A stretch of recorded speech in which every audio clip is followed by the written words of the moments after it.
Grace and peace on August 19th. It is Conversion Week, or perhaps Heightened Conviction Week.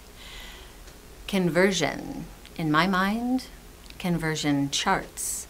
So measurements, or I'm calculating something, perhaps weights. I'm standing in the kitchen and I'm baking and I need to make a recipe and a half, and I can see Liam looking at me and saying, "How am I supposed to cut 3/4 of a cup in half?" And I say, 6 tablespoons, and both he and Paige look at me like, and I think, how am I the only one in the house that just knows that?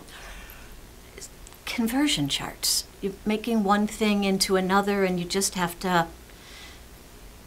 that. You could convert them, right? But that's not really the kind of conversion we're talking about here, except it's exactly the kind of conversion we're talking about here.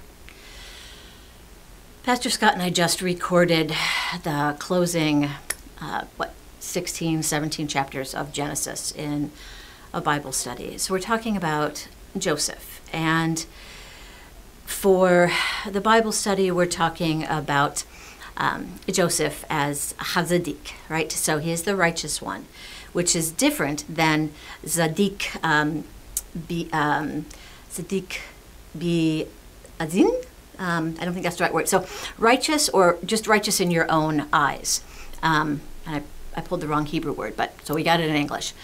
And Joseph makes this incredible growth in the passages we studied, from being pretty much this upstart kid who is just doing his thing. He's got these gifts that he has been given by God, but he's kind of privileged and entitled, and then he plummets to the depths when he is sold into slavery and servanthood, and through being humbled, he learns empathy, and the gifts that he has been given, he now learns not just to whatever, but he learns to use them with others and for others.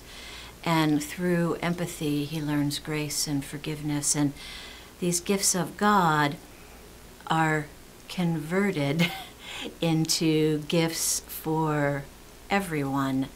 So God has always been with him, but somehow he is converting God's presence and God's gifts into a greater good. And this is how Joseph's story, these last chapters of Genesis, become our story, and how I think all of us, as much as I really don't like to use this word, we're all converts, right? We all are trying, to the best of our ability, to convert the love of God that we perceive, the grace of God that we perceive, the gifts of God that we have received, and we are converting them into something that can be used through us in some way for the betterment of humanity, the betterment of the person I'm coming in contact with today, the betterment of the world around me. So, inasmuch as in my last devotional I said, I can't relate to being a convert, apparently I was so quite mistaken. The more I've studied for the devotionals this week, the more I've come to understand that there's a heightened commitment and a heightened conviction, but apparently I'm also a convert in so much as I am trying to convert what I have received and perceived that God has given to me, converting it from one thing to another, and that is the gifts that I can offer. And my firmest belief is that every one of us does exactly the same thing. How amazing is our God.